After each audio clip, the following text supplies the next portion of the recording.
통하였느냐? 양생술과 쾌락의 활용. BC 475년부터 221년에 저술된 동양의학의 최고 원전인 황제내경의 일부 대화록이다. 테오보키시 다음의 지배자인 황제 헌원과 당시 명의인 기백과의 문답이다. 황제가 묻는다. 상고시대의 사람들은 모두 나이가 100살이 되어도 동작이 노쇠하지 않았다고 들었다. 그런데 요즘 사람들은 나이가 50만 되어도 동작이 노쇠하게 되는 것은 시절이 달라서인가? 아니면 사람들이 도를 잃어서인가? 신하인 기백이 대답한다.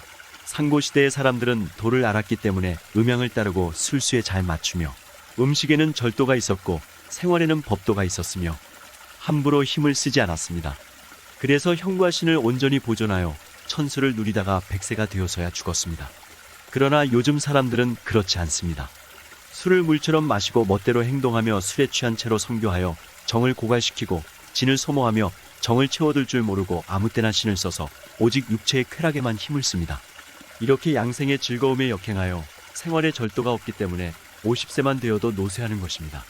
동의보감에 따르면 인간의 자연스러운 수명은 120세다. 60갑자가 2번 도는 시간에 해당된다. 인생은 환갑부터라는 말이 결코 허언이 아닌 것이다. 더 중요한 건 단순히 오래 사는 것이 아니라 기백의 말처럼 형과 신을 온전히 보존하며 죽는 순간까지 활기차게 살았다고 한다. 봄, 여름, 가을, 겨울 사계절이 각기 나름의 고유성을 지니듯 노년의 시간도 그저 죽음을 기다리는 남은 여생이어서는 곤란합니다. 겨울이 겨울다워야 봄이 아름답듯이 인생의 노년기도 그에 걸맞게 충분히 빛나야 합니다. 이것이 양생의 전제다. 그렇기에 무릇 의사란 신명과 통하고 조화를 부려 요절할 사람을 장수하게 할 수 있게 하고 장수할 사람은 신선이 되게 해야 한다. 양생과 의학의 고차원적 결합이란 바로 이런 의미다. 단지 드러난 병을 잠재우고 수명을 늘리는 데만 골몰하는 것과는 아주 다른 지평이다. 물론 양생의 기술은 만만치 않다. 기백의 한탄처럼 대부분의 사람들은 주색의 쾌락에 빠져 절도를 잃어서 50살만 되어도 이미 정기신이 고갈되어 버린다. 기백의 시대가 그러했으니 허준의 시대야 말할 나위가 있으랴. 그래서 허준은 이 점을 특히 강조하였다. 동의보감 내경편에서 신형과 정기신 항목에는 생명의 원천에 대한 서술과 더불어 다채로운 양생의 기술로 가득하다.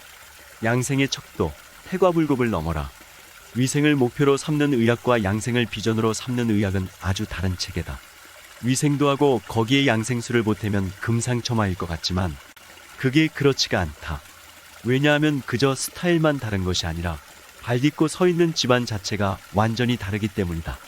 즉, 양생의 기술을 닦는다는 건 몸과 우주, 삶과 죽음에 대한 전혀 다른 윤리적 태도를 갖는다는 것을 의미한다. 일단 양생의 관점에 서게 되면 병에 대한 규정 자체가 달라진다. 예컨대 인도의 고대의학인 아유르베다는 일상적 인간 행위의 중요성을 강조하면서 질병의 가장 큰 원인으로 무엇보다 지혜의 결핍을 꼽는다. 지혜롭지 못하여 어떤 행위를 유발하는 판단의 착오가 생기고 그 착오로 인해 잘못된 행위를 이끌게 되어 그것이 질병의 원인이 되는 것이다. 건강을 의미하는 산스크리트어 아로갸는 파괴되지 않은, 파편화되지 않은 것을 의미한다. 확대 해석하면 신체 내부의 활동이 원활하게 소통하는 것뿐만 아니라 신체와 세계와의 균형 있는 소통에 단절이 없는 것을 말한다. 자아와 세계 사이의 단절 없는 소통은 인간의 지혜와 판단력에 달려있다. 소통과 지혜 같은 윤리학의 범주가 의학의 영역에 깊이 들어와서 자연스럽게 혼용되고 있는 것이다. 헌데 이 점은 고대 그리스 철학에서도 마찬가지였다. 자기 배려와 자기 수련 혹은 자기 치유. 이것이 그리스 시대의 양생술의 핵심이었다. 특히 거기에선 성, 즉 섹스가 중심 테마였다. 고대 이래 성은 늘 불안정하게 요동하는 자연의 힘으로 간주되었다. 따라서 고대 그리스에서 바람을 피운 남자는 자신의 정욕 하나 제어하지 못한 어리석고 나약한 인간이었지 인간의 윤리를 어기고 가족을 파괴하는 범죄자가 아니었다. 색에 빠진 자가 잃는 것은 가족이 아니라 자존심이었다. 다시 말하면 성은 금기나 처벌의 대상이 아니라 쾌락의 활용과 관련된 영역이었다. 그런 점에서 양생술이란 특정 질병이 아니라 존재 전체를 포괄할 뿐더러 외부적으로 주입되는 의술이 아니라 자기의 욕망을 스스로 조율하는 삶의 기술을 의미한다. 이를테면 소통의 지혜이자 자기 배려로서의 기술인 것이다. 동의보감의 양생술은 이러한 비전이 가장 드넓게 펼쳐진 세계다. 나를 이루는 정기신은 자연과 연동되어 있다. 나는 이 정기신의 활용을 통해 선천적 질병을 심화시킬 수도 있고 아니면 새로운 신체로 변형될 수도 있다. 어떻게 하면 내 안에 있는 이 자연의 동력을 최대한 활용할 수 있을 것인가? 이것이 양생의 출발점이다. 형과 기가 서로 맞으면 장수하고 서로 맞지 않으면 묘절한다. 피부와 살이 서로 잘 맞물리면 장수하고 잘 맞물리지 않으면 묘절한다. 혈기와 경락이 형을 감당하면 장수하고 감당하지 못하면 묘절한다. 곡기가 원기를 이기면 살이 쪄 장수하지 못하고 원기가 곡기를 이기면 몸이 마르고 장수한다. 핵심은 형과 기가 맞는다는 사항이 있다. 즉 많고 크고 강한 것이 아니라 뭐가 됐건 서로 어울릴 수 있어야 한다는 것이다. 그 어울림의 접점이 어긋나는 순간 존재는 무너지고 만다. 기가 실하면 형도 실하고 기가 허하면 형도 허한 것이 정상이다. 이것과 반대이면 병이다. 요컨대 태가와 불금 모두 위험하다. 태가는 넘치는 것인데 넘친다는 건 이미 그 자체로 사기다. 좋은 기운, 즉 정기이었다고 해도 어느 단계를 넘어서는 순간 그것은 나쁜 기운, 즉 사기로 전환된다.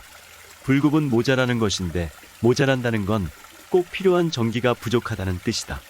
한의학에서 자주 등장하는 허실의 개념도 그렇다. 기가 허하다는 건 정기가 충분치 않다는 뜻이고 기가 실하다는 건 사기가 꽉 차 있다는 뜻이다. 정기와 사기가 원래 따로 있는 것이 아니라 조건에 따라 무상하게 변화한다는 걸 말해준다. 따라서 태관은 불급만 못하다. 태관은 덜어내야 하고 불급은 채워야 하는데 덜어내는 것이 채우는 것보다 훨씬 더 힘들기 때문이다. 그런 점에서 우리 시대를 지배하는 미덕인 다다익선은 죄악이다. 돈에 대한 욕망은 물론이려니와 몸에 좋은 것은 다 섭취하겠다는 발상도 양생에는 치명적인 결과를 초래한다. 앞에서 다루었듯이 존재는 이미 질병을 안고 태어난다. 후천의 삶이란 이 어긋남을 어떻게 조절할 수 있는가에 달려있다.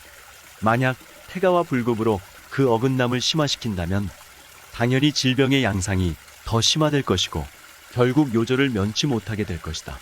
더 중요하게는 삶 전체가 심하게 어그러져 버릴 것이다. 몸이 어긋나는데 어찌 사회적 관계나 일의 성취가 가능할 것인가?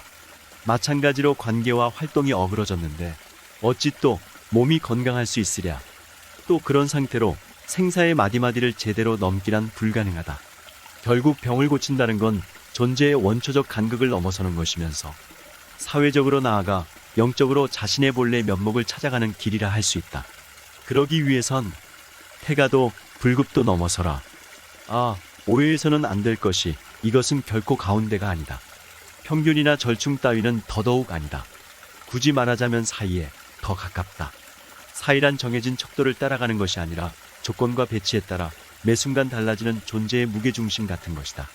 유교가 말하는 중용, 불교의 중도, 노자의 무위자연이 모두 같은 의미의 말이다.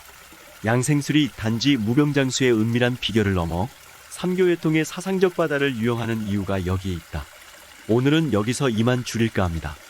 평온하시고 행복한 하루를 보내시길 기원합니다. 감사합니다.